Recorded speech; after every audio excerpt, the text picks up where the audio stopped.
Oke. Oke. Saat ini kita akan bahas mengenai hal-hal penting dalam penyelesaian tesis. Seperti saya bilang tadi, saya akan bicara lebih berperan sebagai seorang dosen supaya kita bisa lebih mengena diskusinya, kemudian menyesuaikan dengan apa yang dibutuhkan di Unindra, lalu di-upgrade sedikit supaya Bapak Ibu punya nilai tambah, kelebihan, gitu ya. Saya sudah share tujuan kegiatan kita hari ini. Kurang lebih nanti kalau bisa sampai jam 6 saja kita pelatihannya. Kalau nanti ada yang ingin ditanyakan bisa langsung dipotong saja saya bicara gitu ya. Saya coba share screen dulu. Oke. Ini tujuannya. Yang pertama, peserta memahami niat penyelesaian tesis. Kayaknya agak-agak ini ya, agak-agak bingung ya. Niat penyelesaian tesis. Yang kedua, dasar penentuan judul tesis. Nah, ini seringkali menentukan judul itu tergantung dari apa yang pernah dibikin orang lain. Apa yang pernah dibikin orang lain. Atau ikut-ikutan sama teman-teman yang lain. Lalu yang ketiga, peserta memahami konsekuensi pilihan judul. Jadi kalau nanti sudah memilih sebuah judul, kita harus tahu konsekuensinya. Seberapa berat penyelesaiannya, apa yang harus dilakukan, dan lain sebagainya. Nomor 4, peserta memahami berbagai metode penelitian. Nah, di sini nanti akan saya kasih, saya punya 3 slide nih, kelihatan. Materi kupas tuntas penelitian survei, lalu penelitian eksperimen, lalu penelitian pengembangan. Tapi seingat saya, untuk pengembangan sudah pernah saya sampaikan di awal kuliah ya. Ya, tapi kita akan ulas sedikit, termasuk hal-hal apa saja yang harus disiapkan. Jadi nanti ini sifatnya bukan menampilkan PowerPoint saja, tapi saya akan tuliskan juga di Word, ini langkah-langkah yang akan dilalui. Lalu yang paling penting ini, nomor 5 dan 6, ini lebih teknis nanti. Jadi buat persiapan teman-teman untuk membuat proposal. Ya, seingat saya sudah masuk ya, proposal tesis ya di semester 3 ini ya. Sudah masuk ya? Pak. Sudah. Yang ngajar Prof. Mojani. Ya, betul Pak. Prof. Mujani. Ya, mudah-mudahan apa yang saya sampaikan bisa mengisi, kemudian bisa lebih pragmatis mempersiapkan Bapak Ibu untuk bisa menulis dengan baik. Lalu yang terakhir, peserta memahami strategi menulis pendahuluan dengan kutipan yang powerful. Ini ada strateginya, sehingga nanti satu kalimat bisa diisi oleh banyak kutipan. Oke. Kita mulai dari yang pertama. Nah, yang pertama nih, niat penyelesaian tesis. Saya mau tanya langsung sekalian nih. Kira-kira apa sih niatnya menyelesaikan tesis? Ayo, ada yang mau jawab? Kah?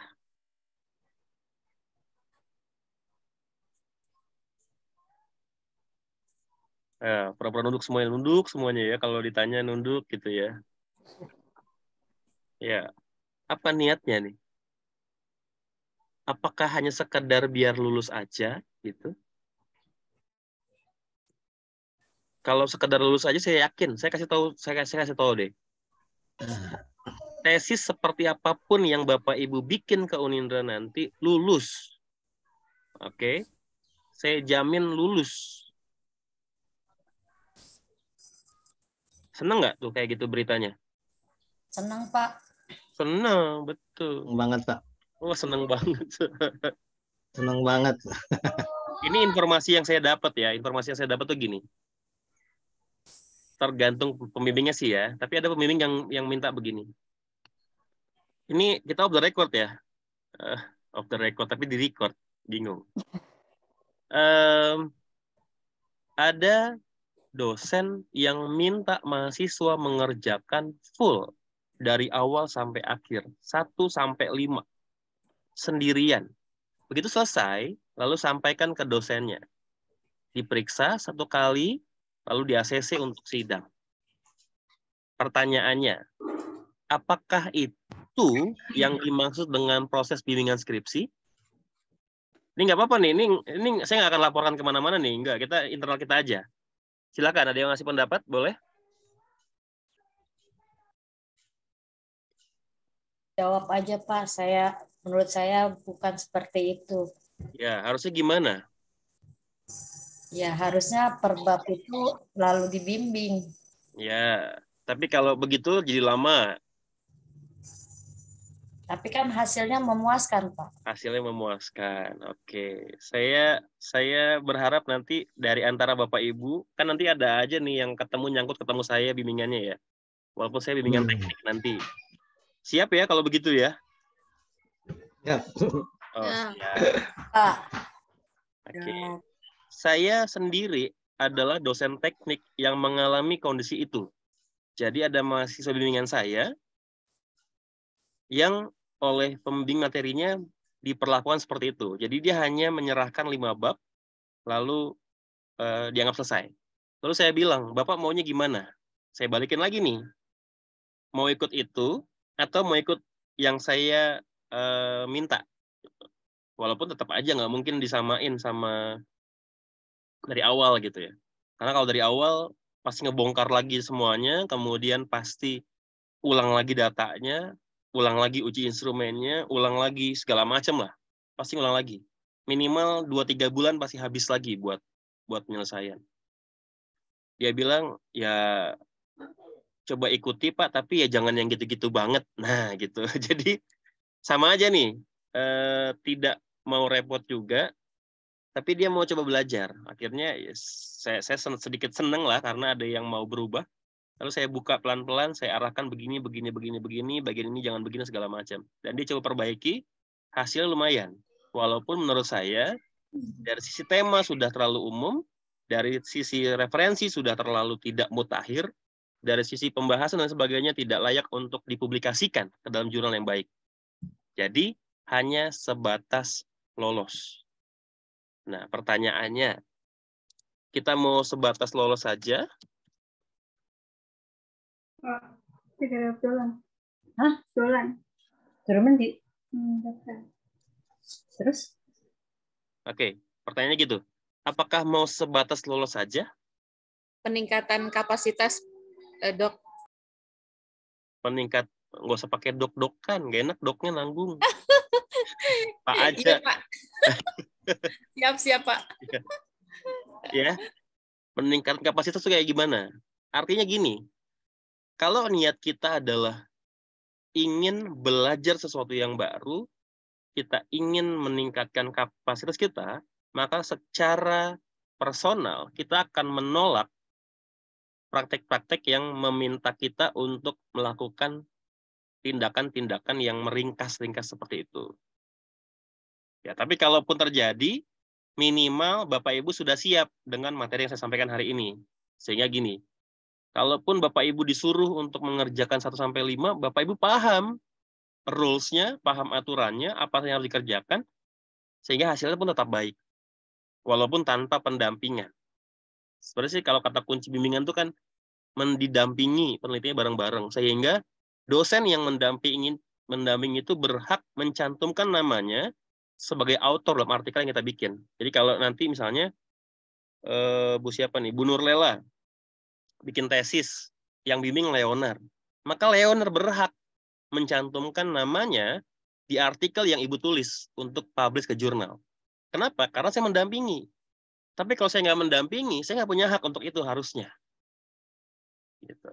Ya, jadi ada kriteria seorang autor sampai dia bisa layak dinyatakan sebagai autor, co-autor. Oke, jadi ini nggak mau ya begini ya? Mau nggak nih?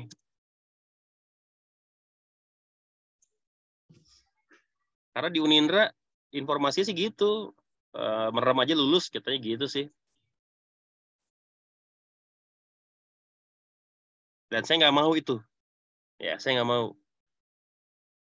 Oke, kita melangkah yang kedua. Peserta memahami dasar penentuan judul tesis. Nah, ini dia nih. Ikut-ikutan. Ayo, siapa yang sudah mulai membuat judul, dasarnya ikut-ikutan? Ada nggak? Pertanyaan ini udah bikin judul kan ya? Sudah mulai bikin judul ya? Sudah. Sudah. Oke, Bu Wita sudah. Bu Wita coba deh, saya mau tahu Bu Wita bikin judulnya apa, Bu Wita? Ya, judul saya pengaruh minat baca dan apa ya kemarin itu? Pengaruh minat baca dan bukan literasi apa sih kemarin? Kemampuan numerik siswa terhadap pemahaman konsep matematika siswa. Oke, ini judulnya masih lumayan nih, Bu. Ini yang dampingi Prof. Mojani ya? Mendampingi apanya, Pak? Nggak, ini yang ngajar kan Prof. Mojani ya? Iya. Ini untuk judul ini di ACC sama Prof. Mojani ya? Belum tahu di ACC atau belumnya, Pak. Oh, KP kan bikin proposal kan? Sudah bikin proposal. Iya. Berarti kan sebelum bikin proposal, kita ajukan dulu ke dosennya. Prof, ini judul saya, boleh nggak? Gitu kan ya? Nggak? Sudah dikumpulkan. Cuma belum ada feedback-nya ke kita gitu. Oke. Ya. Iya. Itu kemarin buat UAS, Pak. Oh, buat UAS. Pas buat PTS. Pas ya? PTS ya? UTS. Oke. Kalau Bu Zaina bikin judulnya apa, Bu Zaina?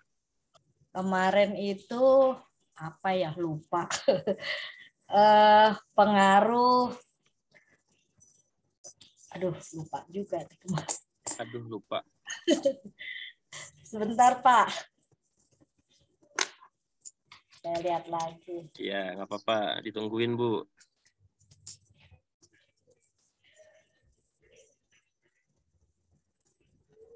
Pengaruh model pembelajaran proyek terhadap terhadap minat dan prestasi belajar siswa. Oke. Peserta didik. Oke, satu lagi saya mau coba. Pak Lulus. Judulnya apa, Pak? Ini saya nggak ingat per kelas ya. Yang saya tahu yang ada di sini aja, yang kelihatan di depan ya. Pak Lulus apa judulnya, Pak Lulus? Masih di mute, Pak.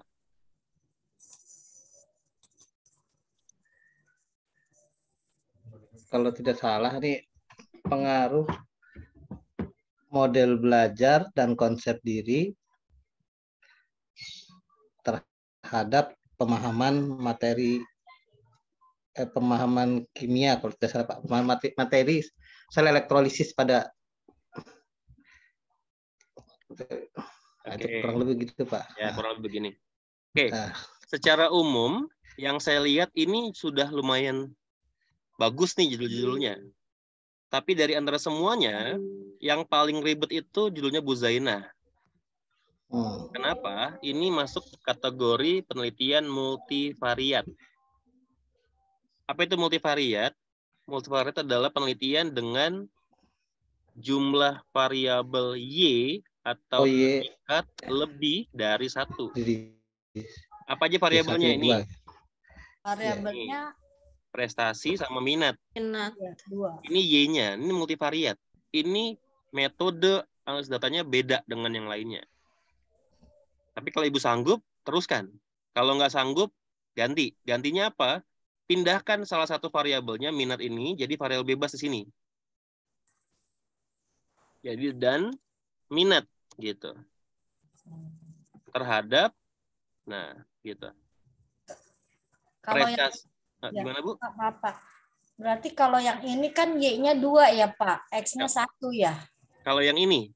Yang punya saya ya? Ya, yang Ibu tadi X-nya 1, Y-nya 2. Namanya multivariat. Kalau begini, X-nya 2, Y-nya 1, univariat. Itu juga kemarin ada teman yang seperti itu. Boleh nggak kalau X-nya 1, Y-nya 2 gitu? Saya Boleh nggak apa-apa. Kalau Ibu bisa memahami konsep multivariat, silahkan lanjutkan. Itu bagus. Tapi kalau Ibu tidak bisa memahami, usul saya pindahkan ke univariat. Gitu. Ya, paham ya sekarang ya? Bedanya univariat dengan multivariat ya? paham, Pak. Paham, oke. Pertanyaan, Kak. Ada yang mau tanya? Ya. Siapa? Saya, Ria. Oke, silakan. Kebetulan model yang saya juga, judul tesisnya seperti yang Bu Zainah ya, Pak ya. Mm-mm. Jadi, Y-nya itu 2 gitu. Mm-mm. Y-nya itu sikap ilmiah dan pemahaman konsep gitu, Pak. Mm-mm. Itu yang sikap ilmiahnya bisa saya jadikan X. Bisa, Atau bisa. Bisa. Oke. Saya mencermati dari judul-judul ini sudah lumayan oke. Pertama, oke-nya gini. Pertama, Bu Wita nih ngambil terikatnya ini. Pemahaman konsep matematika ini udah oke terikatnya. Cuma yang kurang ini.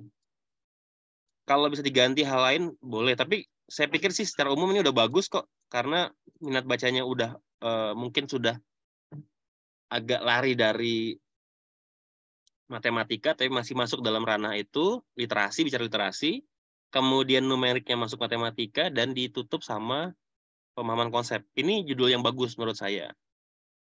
Jatuhnya nanti kalau dianalisis ini pakai korelasi dan regresi ganda. Iya. Oke.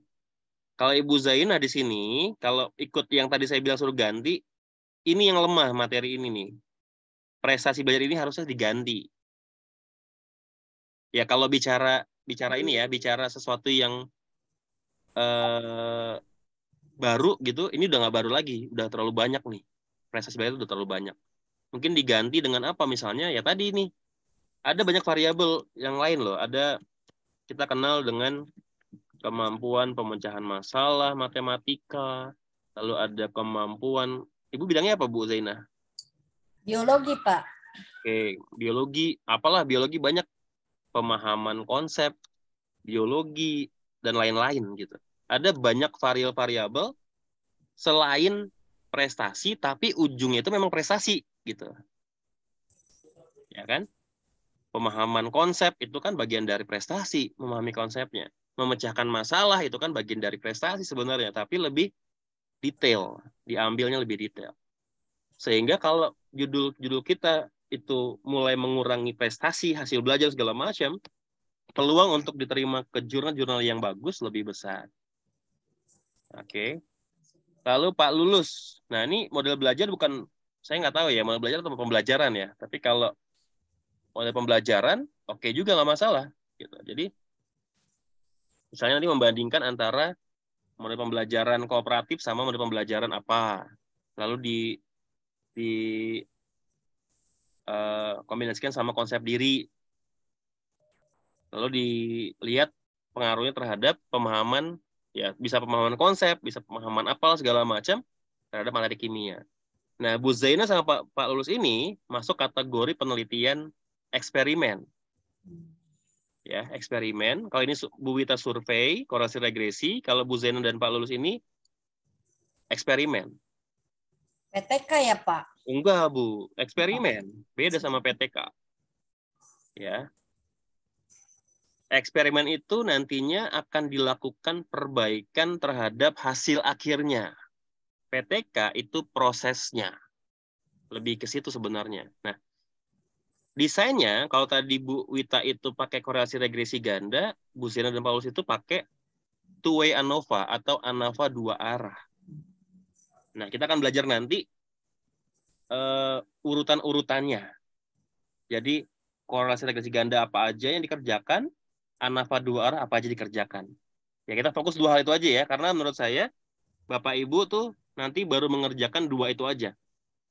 Regresi ganda sama two-way ANOVA. Nggak ada yang lain. Menurut saya sampai situ aja berhentinya. Jadi kita fokus ke sana. Ya, jadi ikut-ikutannya kayaknya mulai bagus lah gitu ya. Kalaupun ikut-ikutan bagus loh yang diambil gitu ya. Tapi yang benar harusnya berbasis kebutuhan dan masalah aktual dalam pembelajaran. Ini yang harusnya kita jadikan dasar. Jadi Bapak Ibu saat menentukan judul gitu, itu dasarnya masalah gitu. Benar nggak sih di sekolah saya, di tempat saya penelitian ada masalah ini? Ada, Pak. Benar. Oh iya, iya kan saya lagi ngomong Bu, nggak dijawab. Iya. Iya, benar nggak di sekolah saya, tempat saya penelitian ada masalah ini? Benar nggak di sana ada masalah ini dan seterusnya? Lalu berikutnya lagi, benar nggak sih masalah ini dapat terpecahkan dengan memperbaiki ini? Benar nggak sih masalah ini dapat terpecahkan dengan ini? Ada nggak sih dasar teorinya? Ada nggak sih pendukungnya? Ada nggak sih orang yang pernah riset dan terbukti berhasil? Nah, itu dia. Jadi, dasarnya itu ini. Gitu. Jadi, jangan pernah bikin judul ikut-ikutan. Atau cari yang gampang. Nah, itu nggak boleh.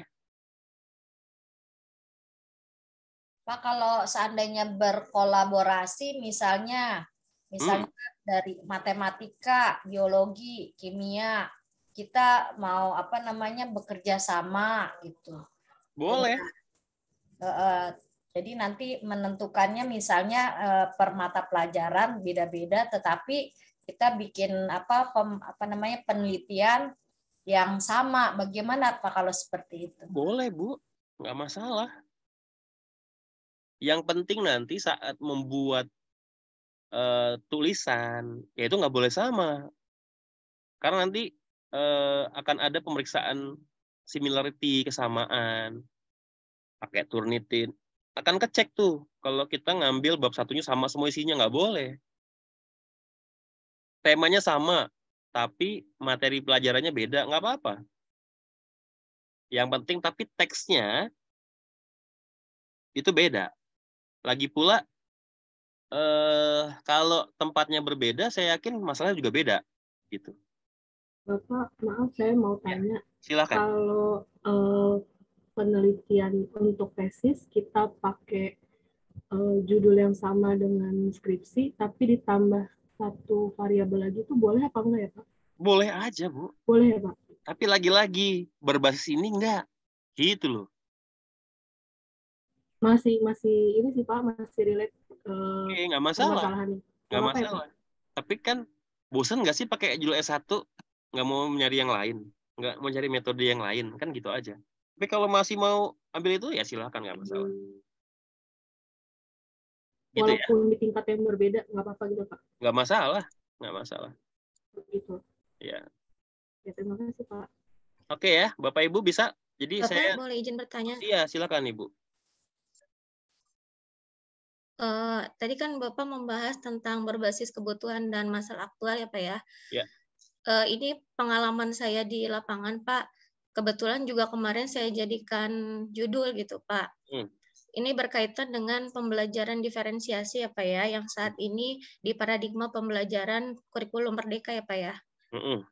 Nah, saya mencoba untuk menggali hal tersebut, tapi masih terkendala dengan belum banyaknya sumber referensi dari jurnal-jurnal ilmiah. Kemudian yang saya tahu itu hanya dari pakarnya ya Pak ya. Jadi baiknya dilanjut atau gimana gitu Pak? Oke. Karena pembelajaran berdiferensiasi ini masih tergolong baru, terminologinya, oke ya, saya bilang terminologi nih ya. Karena menurut saya sih, apa yang disampaikan dalam pembelajaran berdiferensiasi itu sebenarnya konsep pendidikan secara umum. Pembelajaran berdasarkan kebutuhan siswa, kan begitu kan ya? Iya Pak. Iya, karena gini, pendidikan yang benar itu, belajar yang benar itu adalah siswa belajar sesuai dengan apa yang dia bisa, dia mampu, yang dia suka. Itu konsep belajar. Belajar itu individu. Nggak bisa klasikal. Jadi selama ini kita tuh sudah menyalahi semua aturan pendidikan. Bikin kelas-kelas di sekolah itu, kelas-kelas itu menyalahi aturan pendidikan sebenarnya. Cuma dijadikan wajar karena kita nggak mungkin bisa mengajar private sesuai dengan kebutuhan siswa. Sehingga munculnya namanya pembelajaran berdiferensiasi. Saya pikir gini, namanya aja yang beda, baru gitu ya. Tapi saya pikir kajian di dalamnya banyak dalam bentuk yang berbeda. Ya tinggal diterjemahkan aja. Gitu, Bu. Jadi definisi diferensiasinya itu dari pakar yang mencetuskan siapa ini, ya udah. Tapi isi dalamnya silakan Ibu ambil dari orang-orang lain yang punya pemahaman seperti pembelajaran berdiferensiasi. Saya pikir ada loh pembelajaran berbasis cara kerja otak, itu ada masuk ke diferensiasi sebenarnya. Gitu, Bu. Ya, kalau misalnya Lanjut aja Pak ya. Kalau Lanjut saya aja. ambil aspeknya, kan di diferensiasi kita pakai diferensiasi itu berdasarkan gaya belajar sama kesiapan siswa. Kalau itu yang saya teliti, gimana Pak? Jadi Boleh, nanti... nggak apa-apa. Oh, Boleh. baik. Ya, jadi saya pernah tanya ke Profesor Firmansyah kalau nggak salah. Profesor UI termuda waktu itu. Di 34 atau 30 berapa gitu ya, udah profesor. Saya tanya, Prof, ada nggak sih penelitian yang belum pernah dilakukan? Gitu. Dia bilang nggak ada. Nggak ada. Jadi semua penelitian yang kita lakukan sehari ini itu didasarkan pada penelitian-penelitian yang sudah pernah dilakukan oleh orang lain sebelumnya. Bahkan penelitian mengenai obat kanker itu dasarnya dari obat pusing ada yang diambil. Dari obat demam ada yang diambil. Dari obat panu mungkin ada yang diambil gitu. COVID, ada nggak penelitian tentang COVID sebelum COVID muncul? Ada. Nggak ada. Nggak ada, Bu. Yang ngomong COVID jelas gitu, nggak ada. Ada, iya Pak. Ya, tapi yang bicara mengenai gejala-gejala yang mirip dengan COVID, SARS, itu diambil, diteliti, gitu loh. Jadi, nggak ada hal yang baru. Diambil dari hal-hal yang mirip-mirip, terus diambil, oh iya, gini. Oh, ada gejala orang COVID itu begini, dari sini diambil. Obatnya begini segala macam. Sehingga muncullah vaksin COVID. Itu hasil dari apa? Hasil dari penelitian-penelitian lain yang mungkin tidak langsung tentang COVID-nya. Loh, kalau kita sebagai peneliti langsung nyerah gini, waduh, ada hal baru. Nggak ada nih yang pernah teliti tentang ini, maka kita berhenti. Selesailah dunia ini, kan gitu. Paham ya, Bu ya? Paham. Jadi Ya. kita cari referensi yang Oh mendekati iya penelitian dong. kita ya, Pak ya. Ajar terus, lanjutkan. Ya, terima kasih, Ya. Pak. Oke. Ada lagi? Saya Pak. Iya. Saya juga sama Pak tentang pembelajaran berdiferensiasi. Saya cari waktu itu sedikit untuk referensi yang belajar berdiferensiasi. Jadi saya carinya personalized learning Pak. Rencananya saya mau bikin pengembangan LKM personalized learning berdasarkan kecerdasan ini. Nah, itu bagus sudah. Tapi yang jadi masalah itu saya penelitiannya di universitas, boleh nggak Pak? Boleh, mau di mana aja boleh, di TK aja boleh kok. Soalnya kan kemarin bilangnya gini Pak, untuk populasi sampelnya itu kan harus 100 lebih gitu. Sedangkan untuk di tempat saya kerja itu hanya sekitar 30. Ya, silakan dikomunikasikan sama pembimbing nanti. Karena di situ juga memang kebetulan belum ada untuk LKM yang personalized learning. Kan jadi rencananya mau berdasarkan kecerdasan majemuk di personalisasi untuk melatihkan inquiry skill. Kalau yang sebelumnya itu kan masih satu gitu untuk semua LKM itu untuk semua mahasiswa sama gitu Pak. Ya. Nggak masalah menurut saya sih, mau di mana aja tempatnya nggak masalah. Tapi ya lagi-lagi kita atau Bapak Ibu itu sedang mengerjakan penelitian akademik. Ingat ya, penelitian akademik itu penelitian yang harus didampingi oleh supervisor. Dalam hal ini pembimbing. Sehingga apapun yang Bapak Ibu lakukan harus seizin mereka. Itu namanya penelitian akademik. Beda dengan dosen. Dosen boleh penelitian seenaknya. Menurut saya seenaknya itu gini. Dia nggak perlu tanya supervisornya. Dia nggak perlu tanya seniornya. Karena dia dianggap sudah mampu mengerjakan penelitian sendiri. Walaupun kadang-kadang kalau saya lihat dosen juga masih nggak oke-oke juga penelitiannya. Tapi ya secara prinsip mereka tidak terikat sama beban akademik. Tapi kalau Bapak Ibu nih lagi kuliah karena harus buat penelitian karena ngerjain tesis dan harus lulus kuliah, maka mau nggak mau harus ikut dengan aturan yang diminta oleh kampus. Seandainya kalau saya bilang oke, fine-fine aja kalau saya nggak masalah. Tapi kalau kampus atau dari promotor atau pembimbingnya bilang nggak boleh, ya mau nggak mau Ibu harus tangguhkan atau cari tempat lain, kampus lain, supaya memenuhi standar populasi yang diminta. Gitu, Bu. Kalau misalnya saya siasati untuk di awal itu misalnya saya nyebar angket, menanyakan apakah sudah ada gitu LKM berbasis dari personalized learning itu bisa dianggap dengan datanya nggak Pak? Datanya bisa dianggap 100 nggak dengan itu? Nggak bisa lah. Ibu mau bikinnya apa nih? Mau bikin pengembangannya kah? Kalau pengembangan nggak apa-apa, cuma 2-3 orang nggak cukup. Oh, jadi sebetulnya kalau dengan populasinya itu nggak masalah ya Pak ya? Nanti kita belajar ya tentang populasi ya. Iya. Ya, oke. Terima kasih Pak. Ya, ada 2 yang angkat tangan, Raika sama Via. Silakan, siapa duluan? Boleh Pak, mohon izin bertanya. Untuk kemarin kan saya pas UTS itu mengambil judul mengenai pengembangan ya Pak, R&D. Nah, apakah kalau untuk R&D itu harus ditambahin variabel juga atau enggak gitu? Contohnya kayak misalkan pengembangan flipbook 3D sebagai inovasi media pembelajaran fisika interaktif, misalkan ditambahin variabel untuk meningkatkan hasil belajar atau apa gitu, Pak? Nggak harus. Nggak harus. Kalau misalnya dari Dospem kita wajib untuk ditambahkan, itu berarti kan kita menambahkan. Ya. Tapi kalau misalnya nanti tahapannya hanya sampai tahap uji coba aja gimana, Pak? Tadi hasil minat belajar ya, misalnya. Jadi gini, saya kasih tahu gini. Bicara pengembangan R&D itu berhenti sampai sini. Pengembangan flipbooknya. Udah, itu pengembangan. Ya, pengembangan.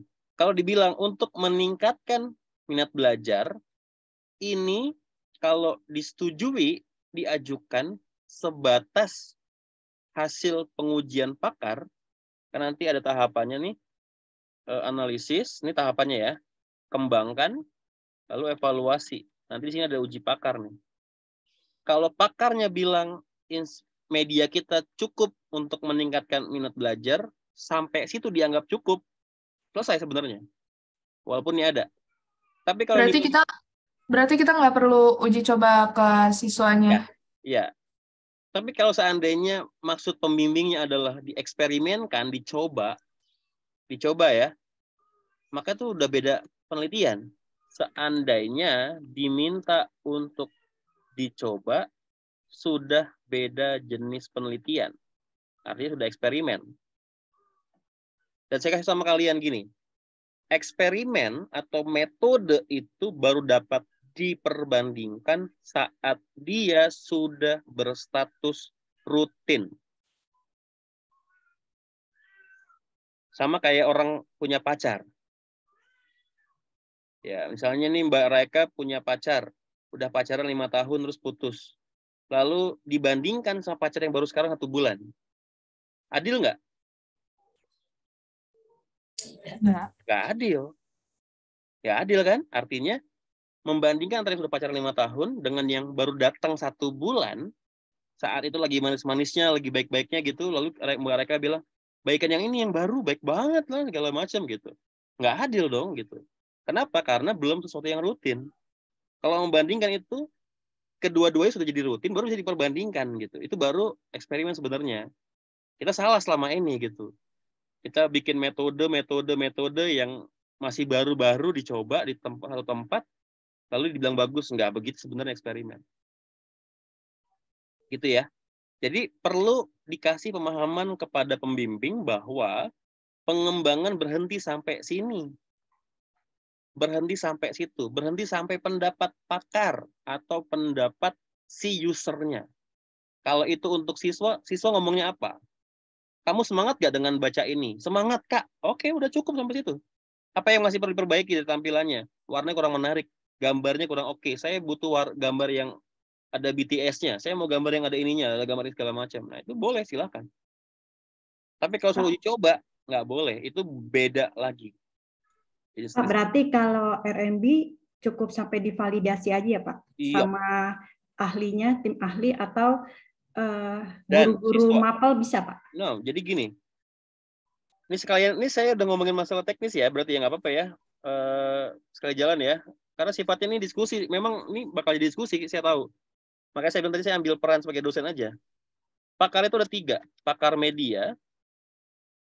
Pakar media duluan lagi. Pakar materi, pakar media, dan terakhir itu ada kalau mau pakar pengembangan. Pengembangan lebih ke teknisnya, tapi ini udah banyak yang ngapus nih karena biasanya ini jadi rese nih. Contohnya kayak kemarin ada mahasiswa semester 5 yang datang ke saya minta jadi pakar media. Oke, saya setuju. Begitu saya tanya pakai model apa pengembangannya, dia bingung jawabnya. Hah? Model apaan, Pak? Yang ngajar siapa? Bu ini. Emang kamu nggak diajarin model pengembangannya? Yang model ini. Nggak tahu, Pak. Nah, loh. Terus gimana kamu mengembangkannya kalau nggak tahu modelnya? Gitu. Nah, kalau udah tahu begitu, maka saya akan pindah ke sini nih. Dan saya akan salahkan semuanya. Bahwa cara kamu mengerjakan itu salah. Nah, ini ada yang dihapus nih. Mulai berubah jadi pakar bahasa. Pakar apa segala macam. Nah, nanti pakar-pakar ini yang bertanggung jawab sama isinya ini. Pakar materi ini akan membahas materi yang ada di sini. Misalnya fisika ya, tadi fisika. Materi tentang katakanlah gaya gerak lurus beraturan, berubah beraturan misalnya GLBB gitu. Ya udah, pakar materinya guru fisika yang sudah mengajar lama dan berstatus minimal S1. Nah, gitu misalnya. Itu pakarnya, bukan dosen loh. Bukan dosen. Dosen itu bukan pakar. Apalagi kalau ngomongin guru SD. Dosen bukan pakar.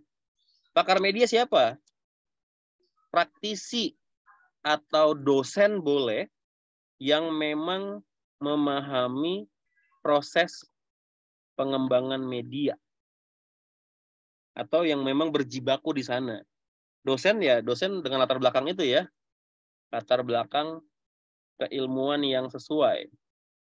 Misalnya dari bidang DKV atau kayak saya dari teknologi pendidikan dan segala macam. Pakar bahasa ya udah bicara bahasa. Gitu, Bu. Nanti terakhir ditambah dari pengguna. Usernya siapa? Siswa. Tanya ke siswa, minta sama siswa pendapatnya. Tapi jangan tanya sama siswa mengenai kesesuaian materi dengan silabus, nggak ngerti dia. Ya, yang ditanya ke siswa itu apa? Lebih kemana? Tampilan dan kemudahan akses. Gimana? Gampang nggak makainya? Susah, lemot, susah banget makainya. Nah itu kan jadi masukan buat kita. Gambarnya gimana? Nggak menarik, gelap, saya nggak suka. Nah itu kan bagian dari siswa. Gitu. Penggunanya yang nggak suka, gimana orang lain mau suka? Oke, ada lagi? Mohon izin tanya lagi Pak, satu lagi. Kalau untuk di R&D itu kan kalau nggak salah ada tahap penyebaran ya? Penyebaran media. Diseminasi.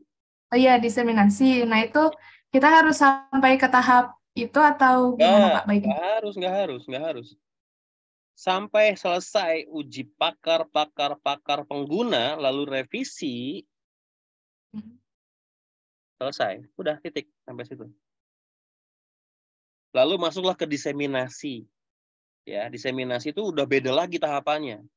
Namanya difusi inovasi tahapannya. Jadi kita menyebarluaskan apa yang kita kembangkan tadi ke halayak ramai. Kita sebarluaskan, diseminasi. Setelah jadi sesuatu yang rutin, baru boleh dieksperimenkan, dinilai efektivitasnya, gitu. Oke, baik. Makasih, Pak. Oke, ini masih banyak yang angkat tangan nih, ada 3 lagi. Mudah-mudahan, ya, silakanlah Via dulu, Via. Iya, Pak. Saya tadi yang barista itu, Pak. Oke, gimana? Nah, kan di barista itu, apa sih namanya, bidangnya itu kan nggak ada yang pendidikan MIPA. Jadi, saya itu pilih bidang yang waktu itu di S1, tapi mencoba menggabungkan dengan pendidikan gitu. Akhirnya ketemu pengembangan yang tadi. Judulnya itu pengembangan media virtual field trip kawasan Kars Jawa Barat, virtual field trip Jawa Barat, kawasan Karsnya gitu. Pada materi keanekaragaman hayati. Ya, ini bagus udah. Kira-kira bisa ya Pak ya kayak gitu ya? Bisa, paling seterusnya mirip. Paling yang seterusnya itu sama kayak Bu siapa tadi, Bu Reka yang tadi ya Pak ya? Berarti ini bisa ya Pak ya? Bisa, nggak apa-apa. Oh. Oke, cukup. Pak Herudi, silakan. Masih. Lagi di angkasa luar.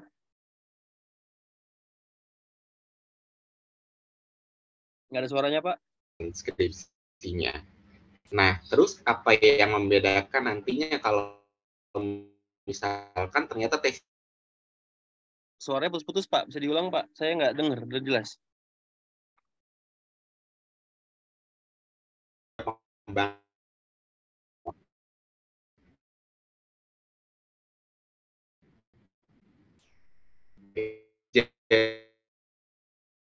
Ini saya yang emang lemot atau suaranya Pak Herudi yang putus ya? Putus, Pak. Pak Herudi putus-putus, Pak. Pak Herudi, putus suaranya Pak Herudi. Lagi di luar angkasa soalnya, Pak.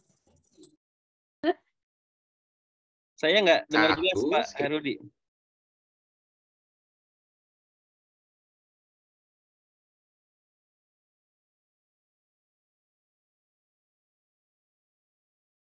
Halo, Pak. Oke, Pak Herudi kita skip dulu ya. Ini ada Pak Hasan Basri. Silakan Pak Hasan Basri. Kita baru. Makasih Pak Leo atas waktunya. Pak, kalau gini Pak, kan kita ingin menggabungkan gitu. Yang satu itu dalam bentuk survei dan satunya dalam bentuk eksperimen. Misalnya judulnya pengaruh motivasi dan penggunaan model gitu Pak. Jadi motivasinya kita lakukan survei, penggunaan modelnya kita dalam proses pembelajaran. Itu gimana tuh Pak? Apakah memang diperbolehkan karena X1-nya itu dalam bentuk survei, di S2-nya itu kita melakukan kegiatan. Oke. Semua yang tadi saya bacakan di sini ini juga ini survei, Pak. Bu Zena itu survei, ini survei. Pak Lulus ini juga survei. Jadi nanti ada namanya, Bu Zena itu bilangnya ini istilah di eksperimen itu adalah treatment by level. Oh, artinya ada proses perlakuan ini, kemudian karena sudah terlanjur dalam bentuk perlakuan A dan B, maka minat mau nggak mau dibuat dalam bentuk level tinggi dan rendah. Namanya treatment by level.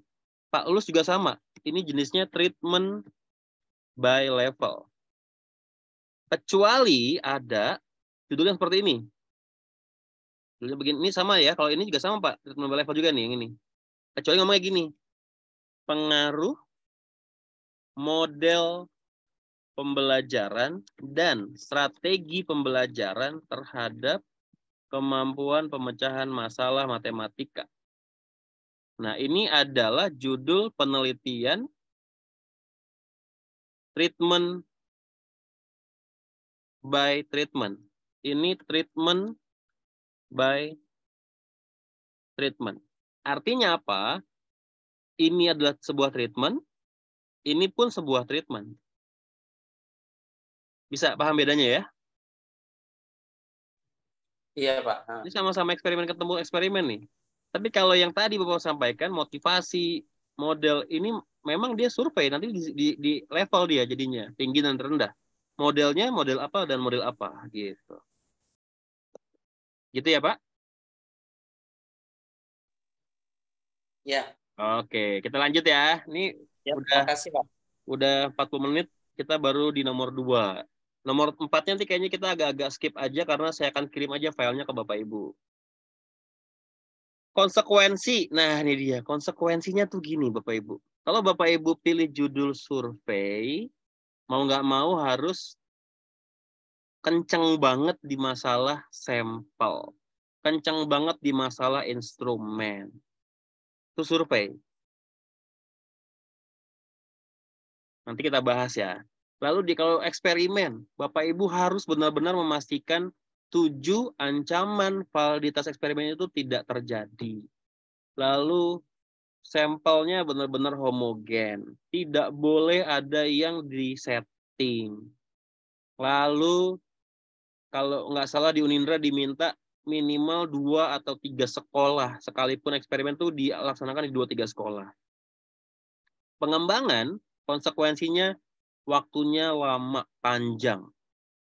Biayanya besar. Nah, itu konsekuensi pilihan judul. Tapi yang jelas, semakin banyak effort yang kita keluarkan, saya berani bertaruh karya yang Bapak Ibu hasilkan akan lebih baik. Itu bicara konsekuensi. Saya pikir dari tadi kita ngomong, Bapak Ibu sudah bisa paham apa yang harus dikerjakan dan apa kesulitan yang akan dihadapi. Itu ya. Nanti kita akan bahas di bagian berikutnya. Oke. Yang keempat, peserta memahami berbagai metode penelitian. Nah, ini saya coba uraikan di slide. Mana slide saya ya? Pak, yang boleh bertanya lagi nggak, Oh Pak? iya, boleh. Silakan, Bu. Ya, di antara yang tadi Bapak sebutkan yang dari mulai yang konsekuensi ini dari mulai yang survei, kemudian yang eksperimen, kemudian yang pengembangan. Dari ketiganya itu yang menurut Bapak yang mudah dilakukan. Survei. Kemudian ya, survei. Terus waktunya juga tidak terlalu lama. Dan biayanya juga tidak terlalu. Survei. Ya, kalau ngomong paling mudah survei semuanya. Ya, Pak, terima kasih, Pak. Ya, aman ya, Bu? Ya, survei itu paling mudah, paling aman gitu. Karena cuma bikin instrumen, validasi, lalu cari sampelnya, sebar, olah, selesai. Survei semuanya. Tapi buat saya, survei dampaknya tidak terlalu terlihat seperti eksperimen yang dimodifikasi atau pengembangan. Itu aja. Gitu ya, Bu. Terima kasih, Pak. Oke, kita lanjut. Metode penelitian. Oke ya. Oke, coba. Mana ya?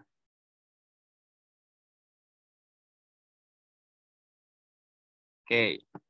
Ini saya bahas dulu yang korelasional. Kelihatan ya layar saya ya?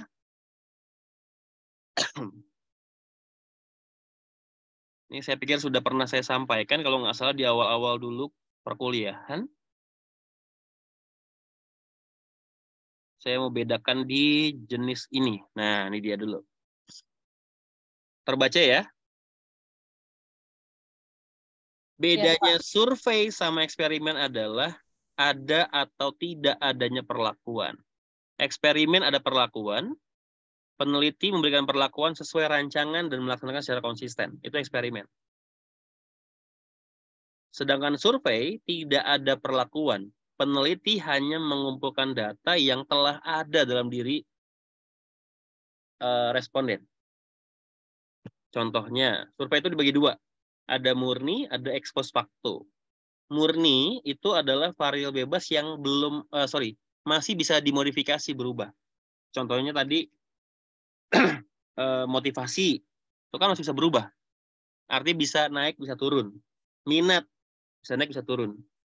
Sedangkan ex post facto bebasnya tidak dapat berubah.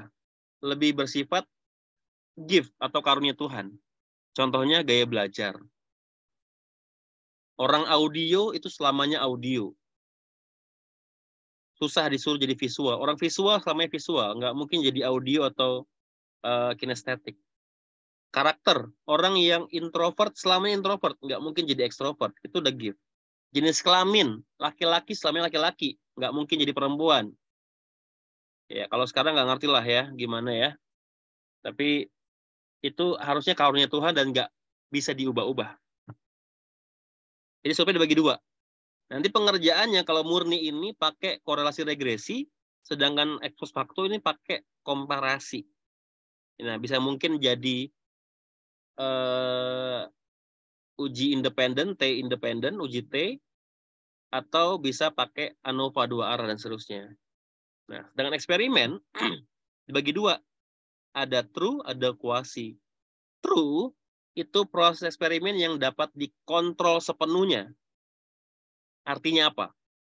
Semua perubahan dalam diri responden, dalam diri subjek penelitian, itu sepenuhnya karena perlakuan yang diberikan oleh peneliti. Itu true eksperimen. Dan ini nggak berlaku buat manusia. Siswa tuh nggak bisa. Jadi kalau misalnya Bu Zaina nih bikin sebuah metode, kemudian mau diterapkan ke siswa. Berharap siswa berubah karena perlakuan yang Ibu berikan. Itu nggak bisa true, Bu. Kenapa? Karena setelah siswa pulang ke rumahnya, dia ketemu orang lain. Dia ketemu orang tuanya. Dia ketemu lingkungan lain. Dan itu semua mempengaruhi psikologinya. Jadi perubahan dalam diri dia tidak murni karena ibu yang lakukan. Beda kalau bicara penelitian pertumbuhan tanaman di lab. Nah, itu benar tuh. Semua perubahan tanaman murni karena perlakuan dari si penelitinya. Tidak ada pengaruh luar karena semua sama. Oke, yang kedua ada kuasi. Ini yang dibicara manusia tuh di kuasi. Proses eksperimen tidak dapat dikontrol sepenuhnya oleh peneliti. Oke, nah saya langsung saja ke bagian intinya. Survei ya. Nah, ini survei sederhana. Korelasi regresi sederhana. Dua variabel nih S1 ya. Bapak Ibu nggak mungkin ambil ini. Pengaruh kemampuan berpikir positif terhadap prestasi matematika. X dan Y doang. Yang umum yang Bapak Ibu bisa ambil adalah ini. Korelasi dan regresi ganda. Ini judul yang masih gampang-gampang ya. Pengaruh minat dan motivasi terhadap prestasi. Ini korelasi regresi ganda. Atau Bapak Ibu modifikasi boleh berubah ke PET. Analisis jalur. Jadi 3 variabel. Ada pengaruh langsung dan pengaruh tidak langsung. X1, X2, X3. Nah, kita akan bahas pelan-pelan. Ke Word. Oke, kita mulai di nomor 4. Jadi gini, misalnya kita pakai korelasi dan regresi ganda. Judulnya tadi ya, misalnya kita pakai judulnya siapa tadi yang pakai itu ya. Nah, ini dia. Ibu Wita. Nah, kalau disuruh olah data ini, bicara urutan penelitian ya, langkah penelitian. Yang pertama apa sih? Judul udah, ya kan ya? Judul sudah, ya nggak apa-apa lah kita tulis saya menentukan judul sudah. Artinya kalau sudah judul, masalah dan lain sebagainya sudah gitu ya. Nah, berikutnya adalah mengumpulkan teori. Nah, ini penting. Lalu membuat instrumen. Lalu memvalidasi instrumen. Ini langkah-langkah awal nih. Menentukan populasi dan sampel. Lalu melakukan pengumpulan data. Melakukan analisis data. Nah, lalu membuat simpulan. Selesai. Atau membuat laporan. Nah, yang penting di sini, analisis data itu apa aja isinya? Nah, ada yang bilang tuh gini. Ada menjabarkan statistik deskriptif. Nah, ini apa aja isinya nih? Normalitas. Iya, di sini kita bicara membuat tabel distribusi frekuensi dulu. Ya kan, gitu ya. Lalu membuat histogram dan poligon. Lalu menghitung ukuran pemusatan. Apa aja nih? Mean, median, modus. Median, modus. Lalu menghitung ukuran simpangan. Apa aja isinya? Simpangan baku dan varian. Oke, ini statistik deskriptif. Lalu yang kedua, uji persyaratan analisis data. Apa aja isinya nih? Normalitas. Iya, uji normalitas. Lalu uji apa lagi? Uji linearitas. Terakhir, yang penting adalah multikolinearitas. Masih ada lagi yang lain, ada autokorelasi, heterogeneisitas, tapi tidak umum karena data yang kita ambil ini masih data yang sekali ambil aja, bukan data yang per bulan. Jadi nggak perlu dilakukan uji-uji yang lain. Terakhir, uji hipotesis. Apa aja isinya nih? Ya, menghitung koefisien korelasi ganda, lalu koefisien determinasi ganda, membuat persamaan regresi ganda, lalu uji signifikansi korelasi ganda. Aduh, saya lagi kurang sehat. Uji signifikansi regresi ganda, dan terakhir uji signifikansi parsial. Ini langkah yang harus dihitung. Ini untuk penelitiannya Bu Wita. Survei korelasi regresi ganda. Oke. Bapak, mohon maaf boleh tanya? Ya, silakan. Untuk populasi, kan di Unindra itu ada syarat ya Pak?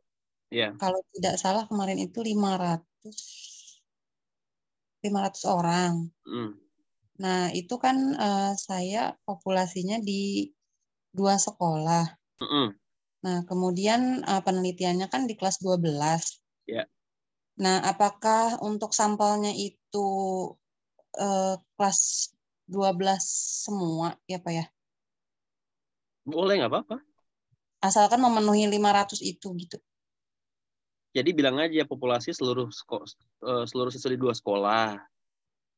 Ya. Sampelnya diambilnya harusnya random si acak, harusnya yang benar. Random acak itu maksudnya gimana Pak? Campur semuanya harusnya. Di 2 sekolah itu atau hanya 2 sekolah? Oh gitu. Iya di 2 sekolah tapi di kelas 12 gitu Pak, kan materinya. Iya, silakan dibicarakan aja, diatur. Oh gitu. Gak apa-apa. Terima kasih Pak. Ya. Pak, izin bertanya lagi Pak, kalau seandainya dari 2 sekolah itu tidak mencapai 500 sampelnya, cari lagi Bu. Cari lagi berarti 3 sekolah atau 4 sekolah sampai 500. Iya betul. Oh iya, terima kasih Pak. Ada lagi?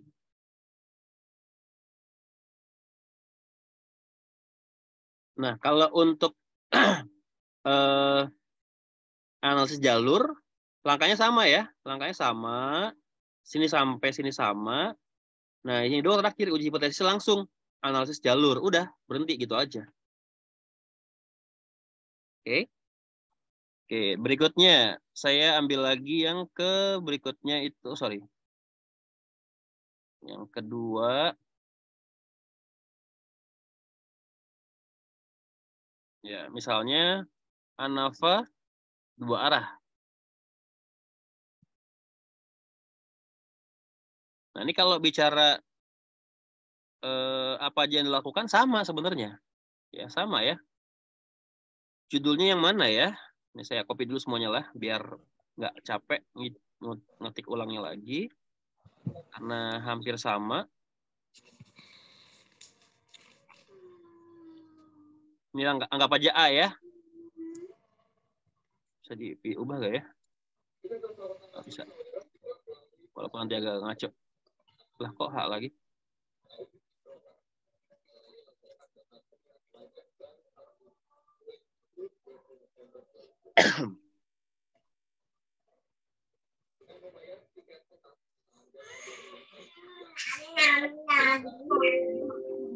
Ya. Misalnya tadi pengaruh model pembelajaran dan motivasi gitu ya. Nah, ini kan judul ANAVA 2 arah. Langkahnya sama. Menentukan judul, mengumpulkan teori, membuat instrumen. Nah, instrumen di sini ada 2. Instrumen mengukur motivasi dan RPP. Ya, jadi instrumen untuk mengukur motivasi, surveinya, lalu buat RPP untuk model pembelajarannya. Nah, ini biasanya ada 2 jenis RPP karena minimal ada 2 model pembelajaran yang dibandingkan, gitu kan ya? Jadi nanti dibuat 2, lalu validasi, menentukan populasi sampel, lalu lakukan proses eksperimen. Lakukan proses eksperimen atau pengumpulan data. Nah, di sini langkahnya sama. Sama ya. Membuat tabel distribusi frekuensi untuk setiap kelompok data dan seterusnya. Nah, ini yang beda. Normalitas, lalu tambah apa nih? Homogenitas. Karena di eksperimen yang benar itu data harus homogen. Apa arti homogen Bapak Ibu? Datanya harus sama. Datanya harus sama. Bukan data harus sama sebenarnya. Populasi harus sama. Populasi sama. Ya, artinya gini. Jangan membandingkan 2 kelas, yang satu kelas unggulan, yang satu kelas reguler. Buangan gitu atau sisa gitu kan, suka ada yang begitu sekolah-sekolah zaman dulu ya. Iya. Satu-satu tuh yang pintar-pintar semua kumpulin. 115 itu udah sisa-sisaannya aja gitu. Ada yang begitu. Jadi nggak boleh membandingkan antara kelas 11 sama 115, harus yang homogen tengah-tengah gitu. Katanya Pak, kalau saya kan di Madrasah Aliyah. Iya. Kan di tempat saya di Jakarta Utara itu Madrasah Aliyah swasta. Kebetulan saya di swasta. Madrasah Aliyah swasta itu tidak banyak. Apalagi yang jurusannya IPA. Terus kalau saya nanti ngambil sampelnya di madrasah negeri, bagaimana Pak? Nggak apa-apa. Yang satu swasta, yang satu negeri kan tidak apa-apa. Nggak apa-apa. Ya, yang penting ada alasan aja. Ibu bisa bikin alasan bahwa swasta dan negeri ini dipilih dasarnya begini untuk memenuhi kriteria perwakilan dari swasta ada, dari negeri ada. Gitu. Kan bisa begitu ngomongnya nanti. Ya, cuman mungkin secara fasilitas kan kalau negeri itu kan lengkap, tapi kalau swasta kan nggak lengkap. Mungkin... jangan ngomong itu, nggak ngomong itu. Ibu bilang keterwakilan aja dulu. Oh gitu. Ya, Pak. Udah tahu pastilah swasta itu Iya, kan enggak nggak tadi. selalu.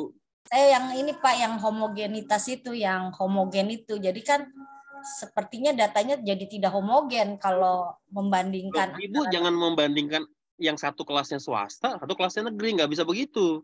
Di sekolah yang swasta, ibu ambil 2 kelas. Kelasnya homogen. Di negeri, ibu ambil 2 kelas lagi yang homogen gitu loh. Jangan membandingkan kelas A-nya itu yang negeri, kelas B-nya yang swasta. Ya nggak homogen namanya. Gitu, Bu. Oke, Pak. Makasih. Oke, Bapak Ibu, saya pikir untuk metodologi seperti itu ya. Antara survei sama eksperimen. Oh iya, eksperimen saya belum kasih tahu tadi ya. Nah, dia eksperimen. Saya ambil yang intinya aja ya, intinya aja. Karena waktu kita juga terbatas. Nah, ini dia. Experimental research involve a study of the effect of a systematic manipulation. Ya, manipulasi yang dianggap treatment independent variable, sedangkan yang diubah itu dependent. Oke ya. Dalam proses pendidikan, pembelajaran, peneliti harus memastikan bahwa kedua grup memiliki instruktur yang sama, guru yang sama, ketemu di waktu yang sama. Mungkin harinya beda, tapi jamnya harus sama. Materi ajarnya, bahan bacaan, ujian, semua sama. Nah, gitu. Lalu harus memastikan bahwa siswa yang satu, kelompok yang satu tidak lebih superior dibandingkan yang lainnya. Nah, ini persyaratan nih eksperimen nih. Berarti di sini. Nah, ini tadi saya bilang ya, tool eksperimen itu penting, susah sekali. Lalu random assignment itu pentingnya untuk memilah siswa yang sudah terklasifikasi sama, lalu dipilih lagi secara random. Oke, nah sedangkan desainnya ada banyak nih. Ada paired. Paired itu artinya satu kelompok diukur 2 kali, sebelum before-nya diukur, lalu dikasih perlakuan, after-nya dikasih. Tapi ini anak-anak S1 biasanya. Untuk S2 tuh nilai dari sini, two-way ANOVA. Nah, pengaruh metode, motivasi hasil belajar. Ini two-way ANOVA, ada yang namanya simple effect. Simple effect itu ini, membandingkan antara metode A dengan metode B. Ini simple effect namanya. Simple effect lagi. Main effect. Oh, simple effect. Main effect. Jadi membandingkan antara yang diajar dengan metode A dan metode B, bagusan yang mana. Lalu yang kedua, main effect-nya adalah membandingkan antara yang punya motivasi tinggi dengan motivasi rendah, lebih bagus yang mana. Itu namanya main effect. Lalu ada lagi interaction effect. Ini tengah-tengah ini interaction effect. Artinya membandingkan keseluruhan. Ada nggak interaksi? Harusnya metode A ini cocok untuk siswa dengan motivasi tinggi. Jadi ini harusnya tinggi, ininya tinggi. Ini lebih tinggi daripada ini lebih tinggi daripada ini. Baru ada interaksi namanya. Terakhir simple effect. Pada siswa yang diajar dengan metode A malah bagus yang tinggi atau yang rendah dan seterusnya. Jadi ada 7 hipotesis yang harus diuji di two-way ANOVA. Nah, pengembangan two-way ANOVA itu ini. ANCOVA. ANCOVA itu pengembangan dari ANOVA. Syaratnya adalah variabel bebas keduanya tidak dapat dipengaruhi oleh eksperimennya. Paham nggak? Oke, saya ulang ya. ANOVA, lihat nih ANOVA. Saat guru mengajar, kebaca nggak sih kita? Baca nggak? Kurang gede ya? Baca, Pak.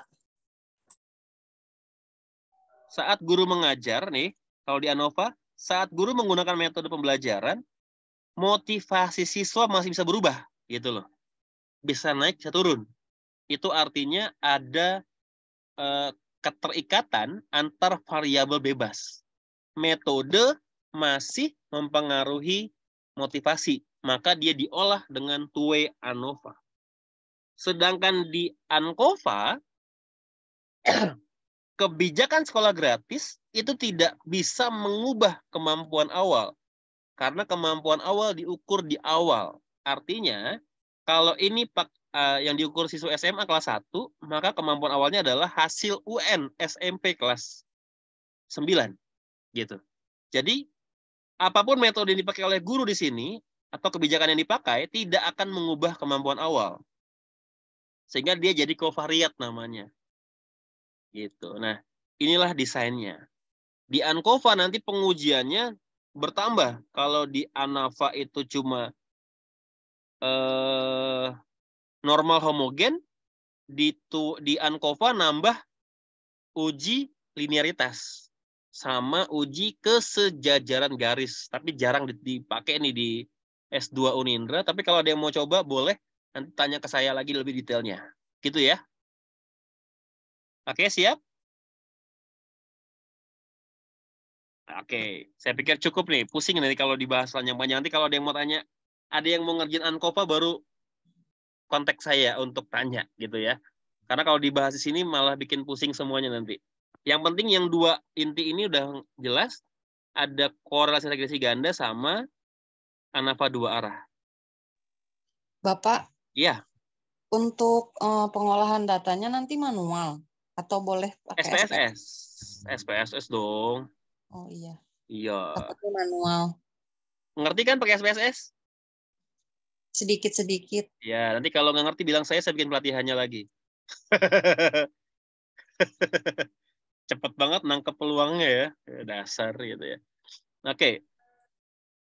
Sementara itu dulu ya.